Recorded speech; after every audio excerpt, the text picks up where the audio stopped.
Hello, and welcome to today's conversation on crypto regulation from buyer beware to federal oversight. I'm Bennett Richardson, president of Protocol. Thank you for joining us today, and thank you to our partners at Anchorage Digital for helping us kick things off. At Protocol, we aim to arm you as decision makers in technology, business, and policy with actionable news and analysis to help you do your job. How do you regulate a $3 trillion industry? The present lack of comprehensive regulation in the cryptocurrency market leaves investors in digital assets vulnerable to fraud, manipulation, and abuse. Timely topic this week. Federal regulators and Congress are debating how to move forward, but partisan divides will make it hard to reach a consensus. The risk of misregulation is high, potentially stifling a growing industry and threatening the US dollar's global reserve status. Meanwhile, some industry leaders are hoping to make an end run around the SEC to form new oversight structures, while others insist that you can't be pro-regulation and pro-innovation at the same time. With 16% of Americans reporting that they've used cryptocurrencies, new regulation policies are inevitable. But where will we end up? In this event, we'll hear from Congressman Beyer and a panel of experts to explore what the future of crypto regulation will look like. We're so glad you could tune in today. If you're not already subscribed, don't forget to sign up for Protocol FinTech and Protocol's entire family of newsletters at protocol.com/newsletters. To get things started, I'm excited to bring up Georgia Quinn for a quick fireside chat on regulating the stablecoin ecosystem. Georgia is the general counsel of Anchorage Digital, a premier digital asset platform for institutions. She has extensive experience in capital markets, alternative finance, and digital assets, where she combines her passion for both securities law and technology. Welcome, Georgia. Thank you so much, Bennett, and thank you to Protocol. It's really a pleasure to be here. Can you hear me okay? Loud and clear. Excellent. So I wanted to start off kind of big picture on stablecoins. The world's really focusing in on, these kind of partnership potential between China and Russia. And so obviously lots of different policy debates happening right now. Easy to sometimes lose sight of what seem to be more niche policy debates like stablecoin regulation. But tell us, why are stablecoins so important for US regulators to get right this year? Oh boy, yeah, this is really an important one. So stable coins are not just a matter of domestic financial policy and regulation. They are a matter of national security. To the extent that we can denominate the global currency in US dollars, it allows for the US hegemony, continues to allow the US to be the world's reserve currency, can bring financial stability around the globe, and really helps, all of these issues lead to our national security. So at Anchorage, we believe this is one of the most important areas that our government could be focusing on right now. That's great. And I know that you obviously have lots of conversations with regulators. You've been a part of the president's working group. Looking into the future, tell us, what do you think a regulated, secure stablecoin ecosystem could look like? Yeah, and exactly. Rubber hits the road, right? How are we going to do this? What are the steps we need to take? And being the first federally chartered digital asset bank, we're going to be the first to tell you we got to have rules. This can't just be some free-for-all. But we also can't stifle innovation and destroy the technology that is creating all of these wonderful benefits. So what I'm going to do is I'm going to give you the 6 points that we think are most important to keep in mind with respect to stablecoin and their regulation. So first of all, stablecoins should be backed one for one by the US dollar. This should be held in a transparent reserve in a FDIC insured institution. Now, importantly, what I just said was the reserves should be held in a federally registered and chartered institution, not the stablecoins themselves necessarily, and the issuer of the stablecoin should not be a bank. The issuer of the stablecoin should be a technology and security company, because ultimately, stablecoins are not investments. Stablecoins are merely a technology layer that allows the fiat currency, whichever applicable currency we're talking about, in this case, US dollars, to be utilized in a digital ecosystem. Stablecoins are payment and settlement technologies and not investments. So, okay, let's go back to my point. Sorry, I got so excited, I forgot to enumerate. So number one, stablecoins must be one for one backed by US dollars. This eliminates the so-called run risk that's been presented by these wildcat banking papers that's really a red herring, and it's caused to just get people nervous and just raise the anxiety levels. But having the assets backed 1-for-1 with US dollars eliminates any run risk. Sure, run to the bank, redeem it, get your dollar back. No big whoop. Okay, number 2. Stable coins, not investments. They are merely payment and settlement instruments to take our finances into the digital realm, where we have lower transaction costs, faster transaction time, 24/7 availability. Number 3, AML KYC. As I mentioned, we're a federally chartered bank. We believe in AML KYC, and it must be conducted at the on and off ramps. But once within the digital ecosystem, we can allow for the free transmission of these assets so that they can operate to their utmost potential. Number 4, the tech should be provided by a tech provider and not a bank. As much as I love banks, they do not have a good history in the provision and creation of technology. So let's bifurcate these jobs and let the people that are really great at developing the tech and the security, which is of utmost importance, handle that, and let the banks custody the reserves, which they have done for centuries. Number 5, maintaining the reserves in US dollars and allowing US dollars to be the stable coin of choice will maintain, and I mentioned this before, US hegemony. It will allow the United States to have ultra-jurisdictional reach in global markets and ultimately, my point number 6, in global security.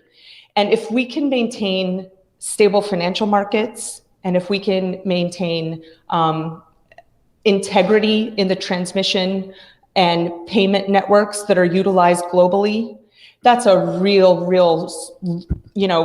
huge step in protecting the national security and global security of our country.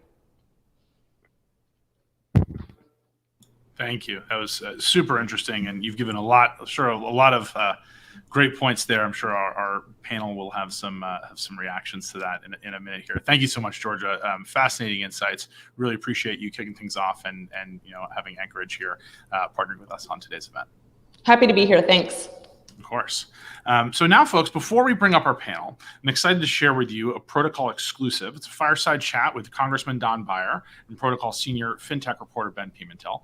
We recorded this yesterday while Congressman Beyer was on the House floor for votes, so you will hear some background noise, but I promise it's worth it. So we'll go now to our conversation with Congressman Beyer, and then we'll bring up our panel.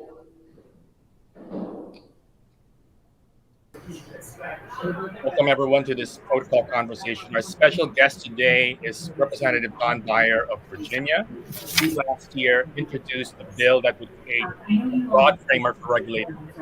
Welcome, Congressman Beyer. Thank you, Ben. It's a pleasure to be with you here on Protocol. So let's get started on the main topic of the day. What led you to look into crypto, and what do you hope to accomplish with this bill? Well, I have, like most Americans, I've been hearing about crypto for a number of years now. There's even a fellow businessman I know here in Northern Virginia who's somehow acquired something like $6 billion of Bitcoin. So I've always been interested in it, but there's actually a very talented DC attorney who spent many years in the Treasury Department who came to me a year or two ago and said, we really need a comprehensive crypto bill and regulation. There's so much good and there's so much bad going on with crypto right now. Let's put together some comprehensive initial bill. Humbly, not expecting it will be the final product, but let's get the conversation going. So we've done that, and it's gotten a lot of attention, and hopefully it started a lot of conversation about what comes next. I guess before we go into the details, are you invested in crypto? Do you own any tokens? No. While I've been tempted, I think I don't want to do anything to compromise my ability to lead on this. So, no, everything's nothing's in crypto. One key issue is the debate over whether some cryptocurrency should actually be considered securities and therefore, be considered investment contracts that are subject to regulatory scrutiny. What are some of your, as you prepare this bill, what are some of your thoughts on that issue? Well, I think, Ben, we really think all cryptocurrencies should be regulated. So then the question is, what are securities? What are commodities? Is there a third category? We went back to the Dodd-Frank bill coming out of 2010, 2011, and looked at how they treated swaps and basically said, look, if it's a security, then it should be regulated by the SEC, the Security Exchange Commission. And if it's a commodity, and right now Bitcoin, Ether are both considered commodities, it should be regulated by the Commodities Futures Trading Commission, CFTC. And so that's the way our bill is written. I think it's generally, that idea is pretty well accepted in the marketplace. I don't know that it's completely accepted by the SEC or the CFTC yet, but and there has been push. Right now, the SEC doesn't have a lot of formal authority, but Gary Gensler, its very competent and very aggressive chief, has been trying to regulate stuff, whether it's commodity or security, just because he thinks it needs regulation. We're not trying to take away any power from him at all. But we just figured if we make the law clear on what's a commodity, what's a security, it'll be a lot easier to get, especially for people that have new ideas, new products they want to create, that they know exactly where to place them. What are some of the insights that have been shared by Chair Gensler, given that, of course, he has testified a few times in Congress, in terms of his thinking into whether some cryptocurrencies should be considered commodities or securities, given that that's been the main complaint, I guess, that I've heard from the industry, that it's just simply not clear. Yeah, and I hope that we can make it clear. I've not talked to Chairman Gensler yet. I talked to Chairman Bennett already over CFTC. He seemed to have a very clear idea that commodities should be in the CFTC's realm. And he looked and said, he talked about commodities as a bushel of corn or, a barrel of oil, something that's a commodity. That's a bushel of corn is a bushel of corn almost anywhere. Similarly, so much Bitcoin or so much Ether also right now are commodities. When you securitize them, when you start to do tricky things like swaps and the like, then it gets to be much more security, and it really needs to move over to the SEC. So we're hoping that the legislation will make that clear. And right now we're trying to move forward on the House Agriculture Committee. There are initiatives in the Senate Agriculture Committee that will really embrace this commodity perspective. Your proposal also includes giving the Federal Reserve the authority to create the digital dollar, which, of course, is getting the industry excited a lot. But there are also privacy concerns that have come up, especially given the way, the perception that China, with its digital yuan, exercises a lot of control and is used currency as a form of surveillance. What are some of your thoughts in terms of addressing these? Well, we've been first trying to be responsive to Chairman Powell and what he might want. So part of our bill is to authorize the creation of a central bank digital currency. Doesn't mandate it. I think at this point, I defer to people smarter than I am who've been managing central bank currencies for a long time about when we move in that direction. But given that so much of the rest of the world is doing it, including China, it seems silly not to have that power. I also know that we have a lot of concerns about the fiat currencies. U.S. Tether is one of the biggest concerns, where perhaps only 10 or 20% of their outstandings are actually backed by real cash. And the concern there is if we don't regulate the alternatives to a central bank digital currency, and if we don't perhaps move in the direction of doing something that is very well run by the federal government, that we're going to get caught flat-footed. And obviously one of the biggest concerns we have is fraud. That's every day there's yet another currency hack. So the notion of if you're going to do this is going to be a big part of our economy moving forward, why not have the absolute gold standard, platinum standard, be the Fed's central bank digital currency? Another issue that erupted last year was the infrastructure bill, which contained language that many industry fear means that developers, miners, node operators, and others who are involved in maintaining a blockchain network or creating a blockchain network will have to pay taxes or report activity that would involve paying taxes. The industry failed to. I guess there was an attempt to modify that language, but that failed. Where are we there now, and what are some of your thoughts on this controversy? Well, I think we need to do something. We didn't really weigh in on the two sides in the Senate, which were, both of them were bipartisan sides.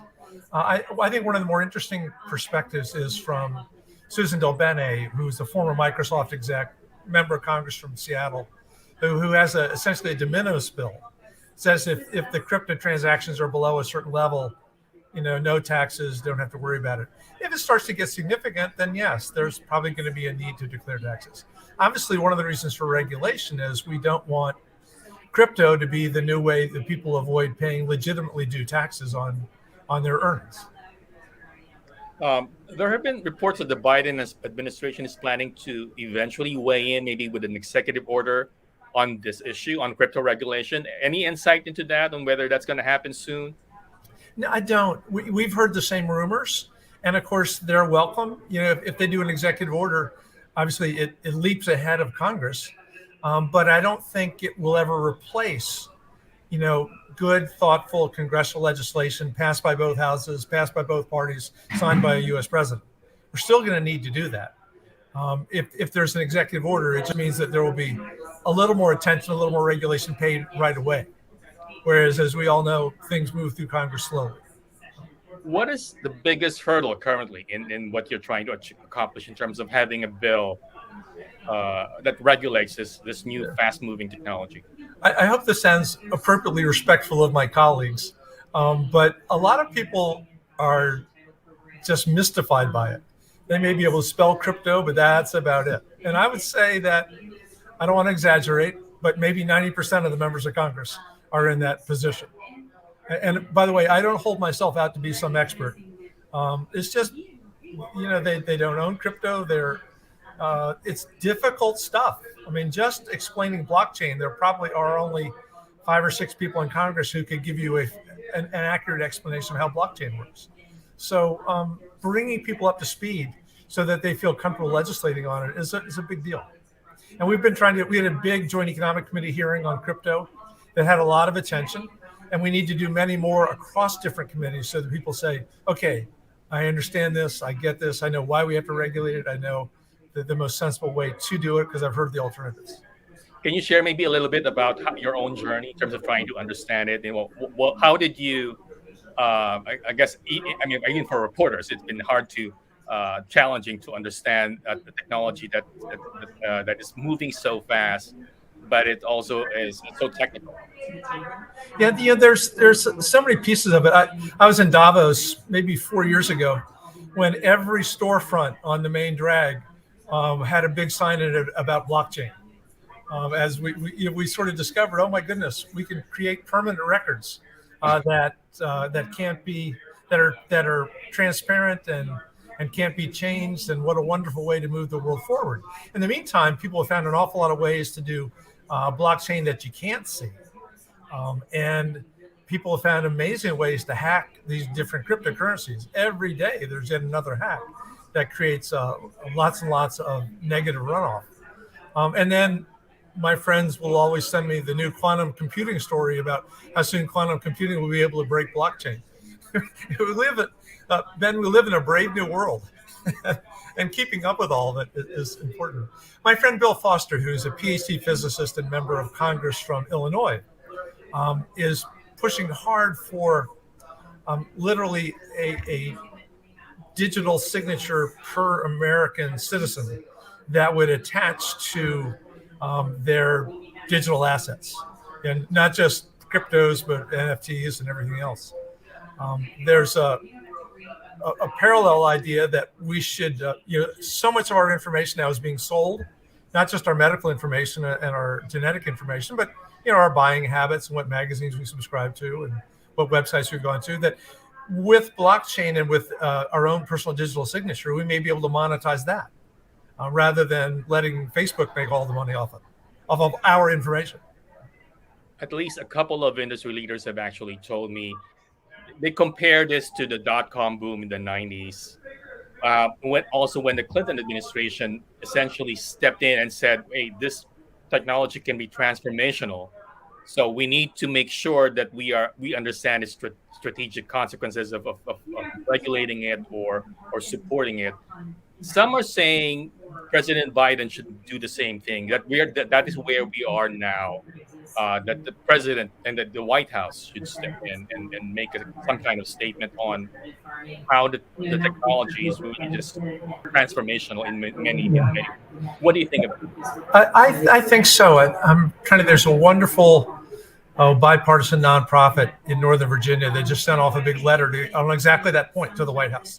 That these, I think that they called them transformational technologies, but really thinking, long term, not about stuff that's already on our desktop now, but what will be there in 2 years, 5 years, 20 years, that we invest deeply in those. For example, just switching to healthcare for a second, CRISPR is one of those absolutely transformational technologies that will change the quality of our lives forever.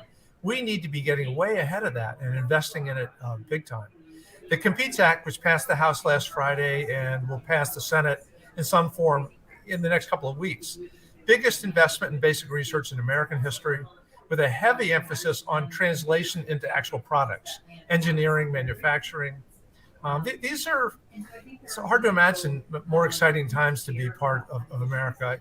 Bennett keeps saying, despite 3/4 of Americans thinking America's on the wrong track, our best days lie ahead.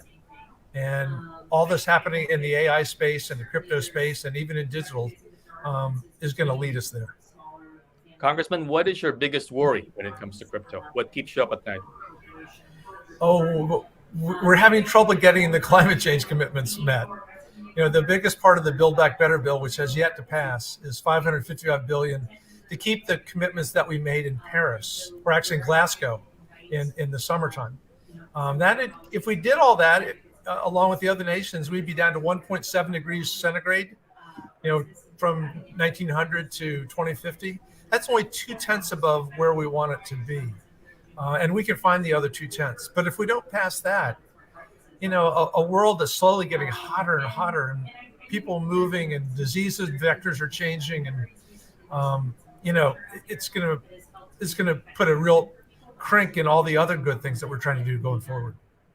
But what about just on crypto itself, in terms of how clearly it's disrupting and upending the financial system, not just in the U.S. but I would love for our governmental leaders in Congress, the White House, and everywhere else, and then the other nations too, to stay ahead of the criminals.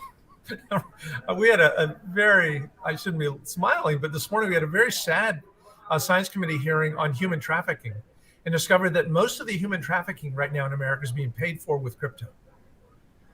And that's really damning. That it isn't dollars going back and forth, or even guns or heroin now. It's crypto.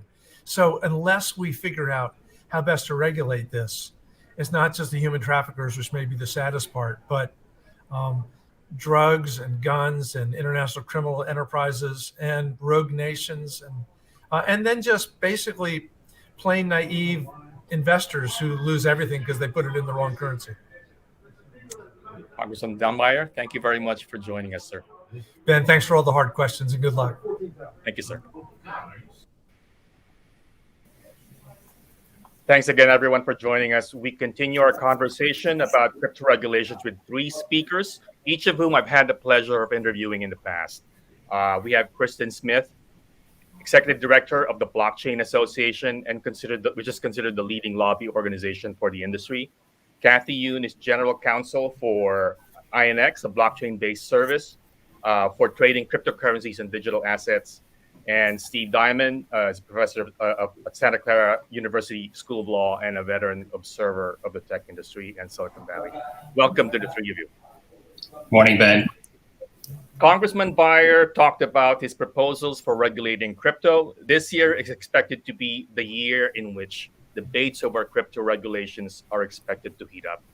What are your predictions? Let's start with Kristin.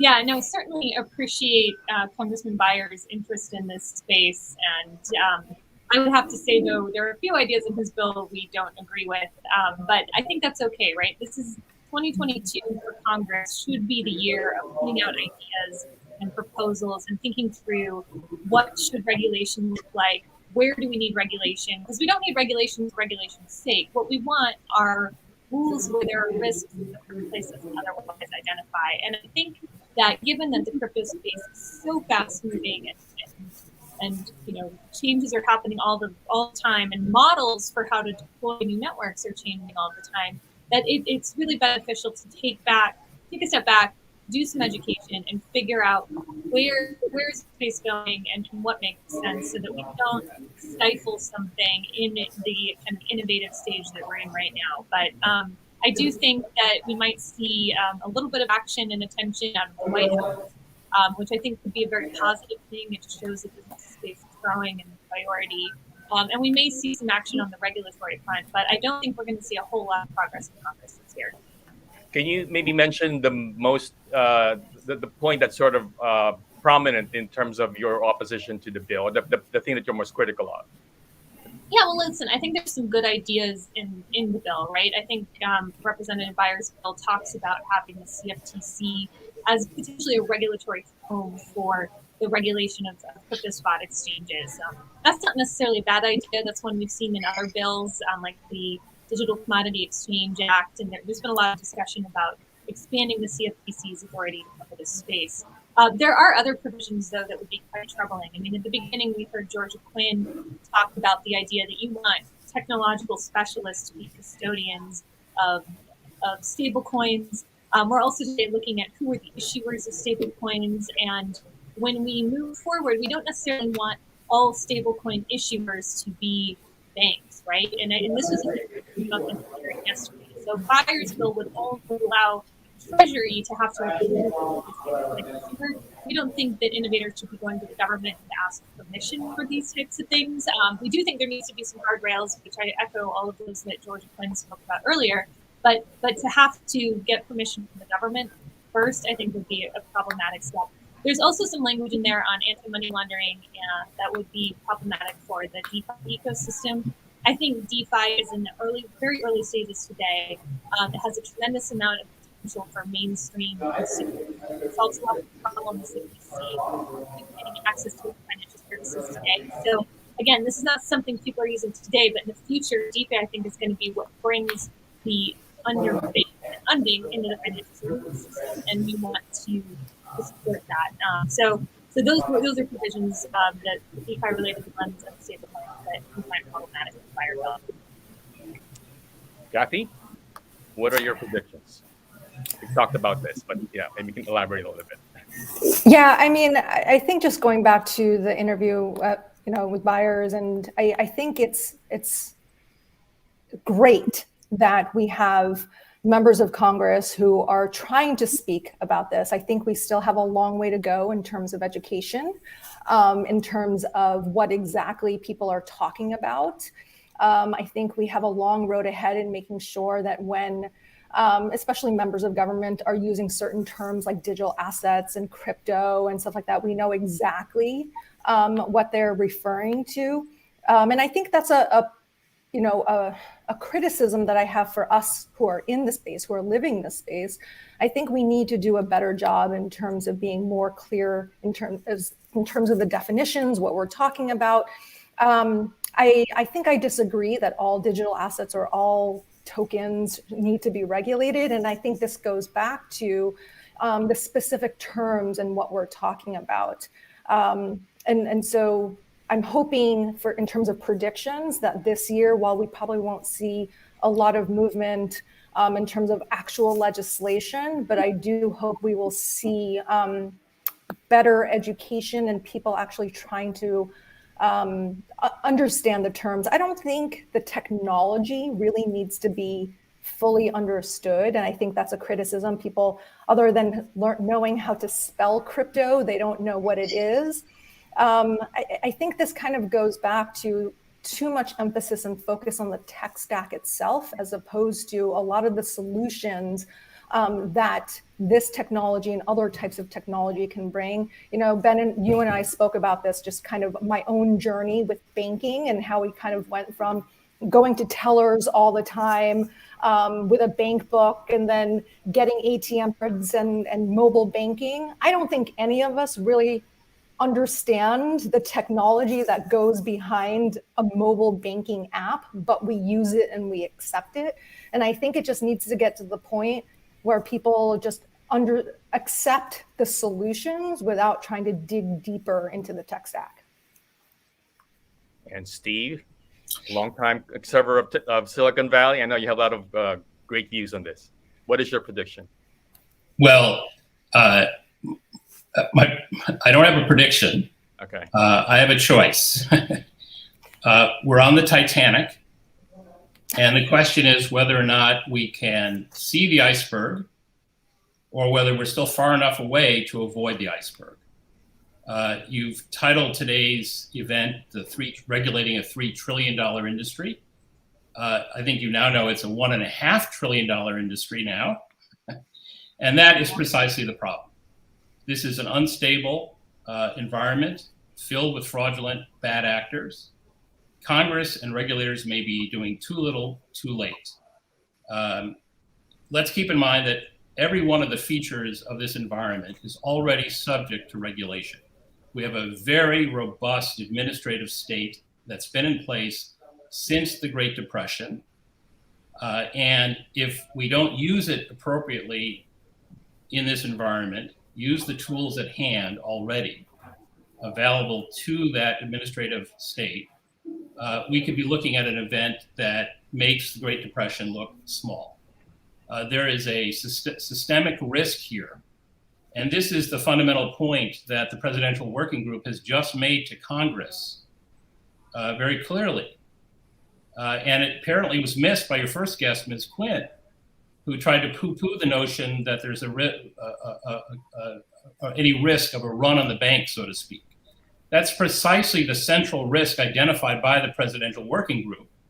And it's why they identified the possibility of the government exercising its authorities to declare stablecoin and other similar type entities or linked entities to be either financial utilities or systemically important financial institutions, which would allow regulators to begin to get their hands around this beast. I think we're also in what I would call the mania phase. So the economic historian, great economic historian Charles Kinderberger, wrote a famous book that everyone ought to read now, or reread, Manias, Panics, and Crashes.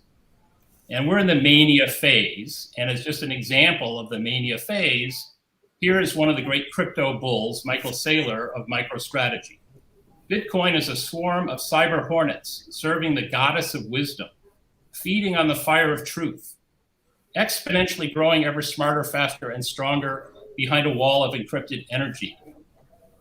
That is a mania, or the statement of a mania phase. The next phase will be panic, and then there will be a crash. Now, regulators are in a very tough spot.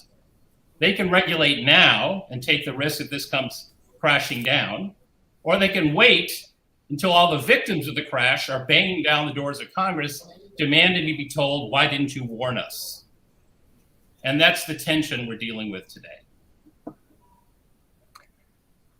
Okay, Kristin was reacting, so I'm gonna let you. I react to everything. Yeah, listen, I mean, I think that there are a lot of people out there that crypto has been a wonderful investment. For me, I think, and for those of us who are working and building every day in this industry, this is really about creating a new infrastructure. This is about deploying networks that are resilient, that are uncensorable, that can support a whole range of services that have not come online yet, right? I mean, as I mentioned before, there's a lot of work going on in the DeFi space. There's a lot of potential to speed up the way we trade real world assets today or securities using this technology. But there's also a lot of work going on to rebuild our internet infrastructure in a way that is gives consumers much more control over their information and the ability to monetize their own content that doesn't exist today with the big tech platforms. So this is the early stages, and nobody is by any means saying this is the final stage. I agree we want to get all of the fraud out of this system. That doesn't help. But that doesn't mean there aren't really good ideas that are going to be game changing and improve people's lives. And so, I think it's important that congressmen and regulators and others in a position to make policy are taking the time to learn about this. And, we do our best here at the Blockchain Association to be a resource. There's always much more work that needs to be done, right? You have new people coming in every day. I mean, heck, I run this, I do this all day long, and there's news that I can't keep up with sometimes because the pace is so fast. So, we're trying to boil it down and make it accessible for people. But, I don't think the government needs to go around telling consumers what to innovate in and what to invest in or what not, right? I mean, I think that people should be aware that if they are investing, this is a volatile asset class, but that's okay. Like, it's early stages. I think over time, that may change. And, there are a lot of people that have had success in this space. So I think in a world where you can't get a whole lot of money out of having your funds in a savings account, you've got inflation at record levels, people are looking for different options. And I think crypto is a solution to many different problems out there, but it is a solution that is in the incredible early stages in the scheme of things, and one that I think is going to continue to be more consumer and user friendly over time. I want to ask Cathy, having come from Wall Street, from traditional finance, and having lived through, a major crash, which is the recession more than a decade ago, talk about, what is your reaction to what Steve explained, and maybe how did you become more comfortable with this industry, with this technology? I think it's a little myopic to look at the aspects that may be manic or the things that catch the press's attention. If you look at the traditional financial services, ecosystem and what's going on there with all of the intermediaries that are regulated with all the rules and regulations that there are, you're still not looking at a system that is completely fraud-free or free from money laundering or, free from all these different things. And I think to highlight this technology as kind of being this microcosm of where only bad things happen is, to me, I think it's an irresponsible way of looking at things. I don't think we have a counter right now in the more traditional, maybe antiquated sense of how things are done, where it serves as the cleanest model. And we're always going to have innovative technology. Unless meteor hits, the world and we lose everything and no one is able to do anything, it's not just going to be cryptocurrency. It's not just going to be blockchain. We're always innovating. We're always doing different things. Who's to say that while under lockdown starting in March 2020, that you have some brilliant person who sat in their parents' basement coming up with something new. And I think if we're going to have this like gut reaction that this type of technology is terrible, well, how are we going to act when there's something new that comes along and we haven't learned to look at this, with a broader scope? Let me pick up on that point, and this question is for Steve. You've been critical of crypto, but the trend is getting stronger. And then a lot of people have compared this to the dot-com era with the rise of the web, where there were also a lot of skepticism about some of the changes there, but they have thrived and they have developed. What lessons from the way the web grew and evolved should be top of mind in your view? Well, first, let me just address Cathy's suggestion that I'm being irresponsible. I'm simply explaining to your audience the core message that came from the presidential working group appointed by President Biden to study this sector in depth, and its now new report on stablecoin and the need for regulation. It's the presidential working group that made a primary concern the possibility of a run on the bank, where there will not be enough assets to protect people who are trying to get out for the exits. And all it requires is somebody yell fire in a crowded theater, people go for the exits. We had the example of Tether in New York State, and Tether can no longer do business in New York State because the New York Attorney General accused them and settled on fraud charges under the very powerful state-level Martin Act, another source of regulatory authority at the state level. I noticed, for example, in Congress, one of the dividing lines is between whether we will have a more robust federal system or state-level system. We already have a pretty robust state-level system. So I'd appreciate it if Ms. Yoon would direct her comments to the Presidential Working Group about who's being responsible or not.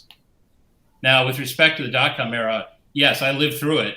I was a practicing attorney at the time. And let's just keep in mind the scale of what we're talking about here is far, far greater. The threat is far more significant. Don't kid yourselves. The United States government is not going to let stablecoins displace the centrality of the US dollar.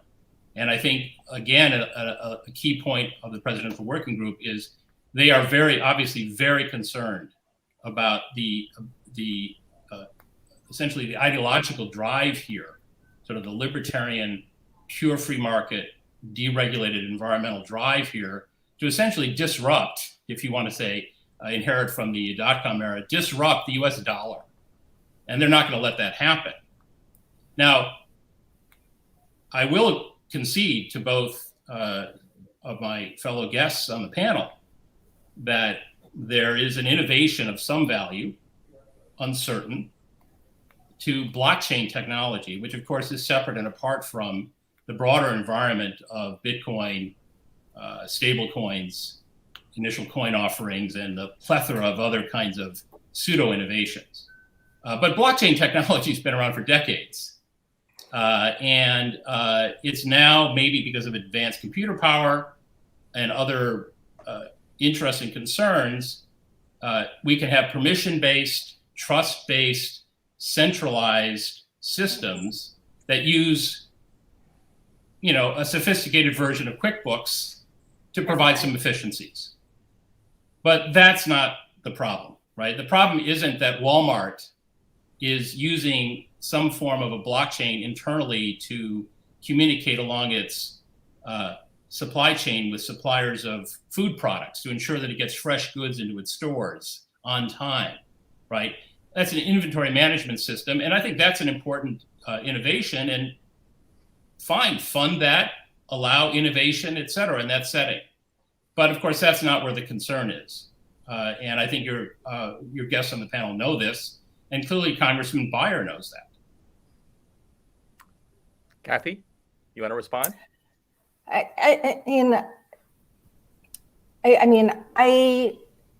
Were don't. you calling me irresponsible, or are you just calling the Presidential Working Group irresponsible? I just think that if I'd like an apology, frankly. I really don't see any point in throwing on. I meant it as a more of a general irresponsibility in not seeing and focusing on certain aspects that highlight the worst in all of humanity in terms of wanting to defraud and other things. But I do think it's responsible, and this is just generally not directed at you or the Presidential Working Group or anything like that, that if we keep on focusing on how things are always done, and instead of looking to the future and what innovation can do and help and allow us to transact, in more transparent ways, to name one reason, I do think that it is a little irresponsible not to see the benefits that DLT or blockchain technology or even what cryptocurrency. Walmart has an innovation in its food supply chain management system. Nobody's talking about that in Congress. You know that. Why don't we focus on what Congress is talking about? I thought that's what we're here to talk about. Well, I have some thoughts on that, though. I mean, I think if you look at what the President's Working Group suggested, they had some ideas, they had some thoughts, they expressed some concerns, but what they wanted was for Congress to weigh in on this subject. And there's going to be another hearing on the stablecoin issue before the Senate Banking Committee hearing, I believe next week. But if you look at the hearing that was held yesterday, there was a lot of different thoughts on both sides of the aisle about how to proceed. And I think it was pretty clear that everyone agrees that we don't necessarily need these issuers of stablecoins to be banks. We do want transparency and audits around what the reserves look like. I mean, I think that's very clear. And I agree that Tether has had a problematic history and that there are a lot of questions there. And I think that regulators should put a path forward. The run risk on stablecoins should not be a risk if they're done correctly, right? So with stablecoin reserves, unlike with traditional banking, it is not a fractional reserve system.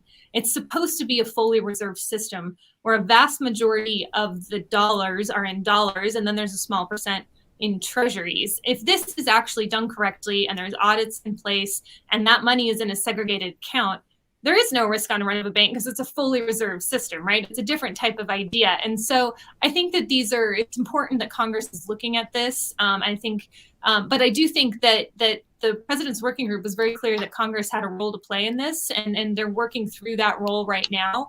And that new information and new ideas, I think, are coming to light in how best to do this. But my takeaway from that hearing yesterday is there was not consensus that all of these entities needed to be a bank, that there was room to do this in a way that would allow different types of models to emerge over time. All right, I promised a lively and engaging conversation, and we're definitely having that. So thank you all. Let's move to a subject that's also become talked about a lot: the role of the SEC in the debates of our regulations. When Gary Gensler was appointed last year, there was a lot of excitement, even within the industry, because here's someone who actually taught and understands blockchain and crypto. But of course, those views have changed.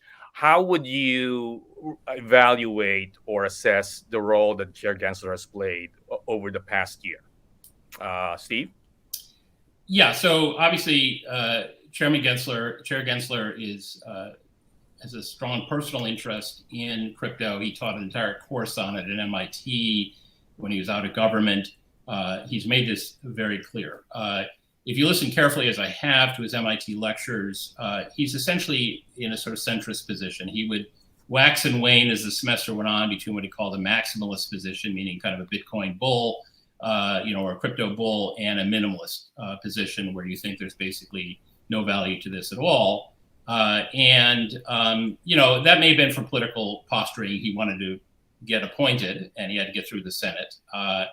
And obviously, among the Republicans, there's strong opposition to increased federal regulation, et cetera. But I've been personally just reasonably pleased that I think he's defending the authorities that the SEC has had since 1934, and the definitions within the major statutes are crystal clear. I've encountered any number of crypto participants who profess that they don't understand the definitions, that the Howey test isn't clear, the Supreme Court doesn't speak clearly. This is absurd. The definition of security has been crystal clear for many decades. It's purposely set up to be flexible. It obviously applies across a large swath of the crypto environment, and even technically possibly to Bitcoin itself. So number one, he has the authorities I think he needs to go after this sector aggressively. And in my view, all crypto assets fall into one of three categories: the entire digital asset environment. Either they are deposits, in which case you have banking regulators at the state and federal level. They are securities, in which case you have securities regulators, again at the state and federal level. Or they are commodities, in which case you have the CFTC. So there is, again, a robust set of definitional concepts that already exist in the administrative state. And the SEC is perhaps, I don't think the SEC in the current environment is the critical player, because the banking setting and the threat to the hegemony of the US dollar. I mean, look, the chances that the US is going to allow stablecoins and the private sector to eat away at dollar hegemony is like thinking that Putin is going to give up Ukraine to NATO. It's just not going to happen, folks. So the industry ought to get real about this. Obviously, they're trying to chip away and sort of shift things to the state or come up with new legislation that would essentially weaken these authorities. And I'm pretty sure the agencies will withstand that, and they'll use their existing authorities. Cathy? against Yeah, the the thing is that you're right. There are existing rules and regulations, and I don't think anyone is saying that we shouldn't follow any of them. I think people have taken some of my recent remarks to say that there are no rules or regulations and that we have to make things up as we go along. That's not it. I think obviously where KYC and AML are very important. And there's a prescribed way of going about onboarding properly customers, and we follow them. And I don't think we're saying that those should change. When it comes to the Howey test, I think yes, it was a test that everyone understood. It has its 4 prongs, and you go about and analyzing it on a facts and circumstances basis. Unfortunately, the SEC a few years ago came out with a framework that added something like 52 factors that they also considered. They didn't really give guidance on how it plays in with the Howey test. They didn't give guidance on how each of those factors were weighed, if one had more weight than another. So I think you took a very simple test and muddied the waters and didn't give further guidance on how those other factors played along in this well-established test. So I think it's you're taking established rules and regulations, and unfortunately it's throwing monkey wrenches into them, and that's where people are saying that there's a lack of clarity. It's not in the existing rules and regulations, but in terms of some of the interpretations that have come out. And it seems like, it always seems like there's a different agenda when it comes to crypto and blockchain. And Kristin, what has been the experience of the Blockchain Association in dealing with the SEC and maybe even other regulators? How, in terms of comparing the SEC to others? Yeah, no, I mean, I think that with this current SEC, the industry shares some common goals, right? We care very much about market integrity and consumer protection. We agree with that. But, as Cathy was alluding to, there are very few other jurisdictions around the globe that have an investment contract, which is what the Howey test tries to define, in their definition of security. And so other countries have been able to move forward with finding regulation in the digital asset space much easier because of this really open-ended facts and circumstances test. And for those of us working in the industry, they want to participate in building new networks where all of these different people are coming together to create something valuable and build services on top of them. And this is just fundamentally different way of organizing economic activity than we see with like a particular company where there's information that is different. And so I think it's important for investors to understand what it is they're investing in. And I think that we could find a better way to make sure that there are disclosures available. Now, most of this information is out there, right? When you invest in Facebook or Google, you can't like go in and look at their code base to see how they do what they do. With these crypto networks, those are open and you can. And so it's trying to figure out what kind of information is available to investors, and then what's the right type of regulator. We think that there's a way that probably could work within the SEC, but it might not be that the SEC is the best home for this, right? Because the SEC is an information asymmetry regulator. This is a situation where there isn't as much information asymmetry because there's so much that's publicly available and publicly disclosed. And so I think it's important to have a debate around this. But from our perspective at the Blockchain Association, there is no clear regulator of the spot market. And there's no clear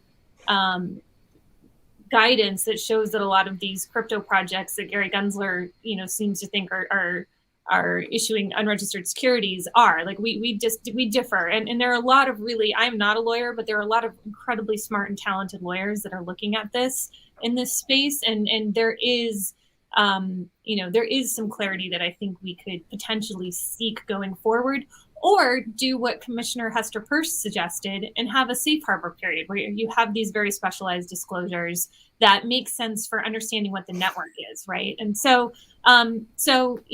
we would like to see, I think, a little bit more sort of open dialogue with the SEC than perhaps we've had. But, I think that these are issues that inevitably Congress is going to have to get involved in. And, it's at a phase right now where, it's idea generation phase and education phase, right? I don't think we're seeing, as I mentioned before, any action out of Congress this year. So, but it is good to highlight what's happening, what the concerns are, and I think ultimately this could lead to a really good outcome. But the key is you have to have an open process. You have to have all stakeholders at the table, and you have to have discussions to figure out, what needs to be done and what's the right path forward. Okay, we have time for one last round. I'm going to fold two of my questions into one.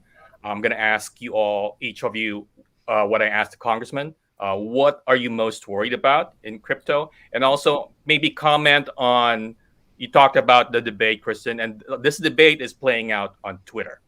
Very public. Sometimes the language is really harsh. Steve has been blocked by Mark Andreessen, which means good company together with Jack Dorsey, right, Steve? Sure.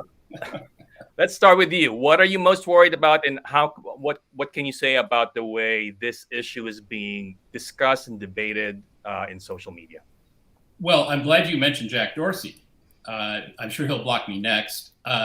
So he's backing a congressional primary challenge to Congressman Brad Sherman in Southern California because Congressman Sherman wants to enforce the existing law around crypto. And he's backing a sort of pseudo left-wing candidate who claims that you can use Bitcoin as both a savings vehicle to generate wealth for people who are very low income and as a source of universal basic income for those same folks. So they're supposed to save and spend the crypto at the same time. Where homeless people are supposed to keep crypto, I don't know, but that's who Jack Dorsey is now backing and using Twitter as a platform.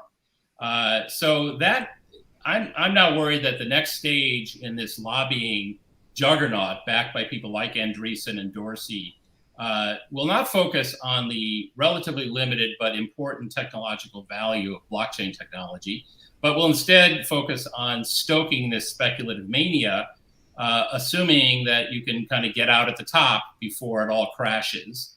And now this is bleeding into the political arena. And that's where I fear that this kind of lobbying effort, which pretends that the law isn't what it is, or that it isn't clear, or that people just don't understand, is an attempt really to weaken the existing standards that we already have. Cathy? So the question was, what worries me about Crypto? the perception? I checked your Twitter account, so you're not that involved in the heated debates, but comment on the way it's being discussed in social media in the open. Listen, I think it should be discussed. And yes, you're always going to get people who have very, very strong views. I'm not saying that every crypto proponent is smart about their arguments either. I'm not saying that, everyone needs education, even people who are involved in this space, right? And I just going back to my earlier comments, we need to be more clear in terms of what exactly we're talking about, and kind of not throwing these generalized terms out there and not making it more clear. But at the same time, I think people who do their homework, who want to learn and who kind of see through the noise will also see that there are certain voices or organizations or people who are on social media who have a more common sense approach to things, and who can be enlightening. And I think I would say that there's more positive than not, but maybe it's also because of the people I actively follow. And I think they're smart and terrific, and they add a lot of value and benefit. And Kristin, you told me before that there have been meetings where people actually with members of government who would show a tweet or yes. Yeah, no, policymakers are watching. And listen, the crypto community, the ecosystem, the people that are building in this space, including the industry, but other individuals, are incredibly passionate about the work they do. And the users of this are passionate about it because they feel like there have been many instances in the past years and past decades where large institutions, whether they be large tech platforms, whether they be the banks, have failed people. And for the first time, there's now a technology that can be the foundation for building solutions that return power and sovereignty back to the hands of the people. Like, this is a really big deal, and people get really passionate about it. And I think it's actually really great that this is playing out on Twitter. I think it's an incredibly effective grassroots tool. I mean, you can get, congressmen don't necessarily pick up the phone in their office or read the emails coming in, but they all look at their Twitter followers every day and what people are talking about. And so it's been a really great way to show members of Congress and regulators that the crypto industry cares. Yes, I agree. There are always some that are taking it too far. I think people should keep it classy and keep it constructive. But, that being said, people can express themselves. And when they're passionate about something that's this exciting and revolutionary that they get to be a part of from the ground up, like, it doesn't surprise me that people get upset when folks try to come in and destroy the very thing that they feel is providing them so much value. On that note, thank you very much, Steve Diamond of the Santa Clara University School of Law, Cathy, Yoon of INX, Kristin Smith of Blockchain Association. And thank you, everyone, for joining us in this engaging conversation. I hope you learned a lot from it and enjoyed it. And thank you to people in the background who's running this event. Thank you, Ben. Thank you. Thanks, Ben. Thanks.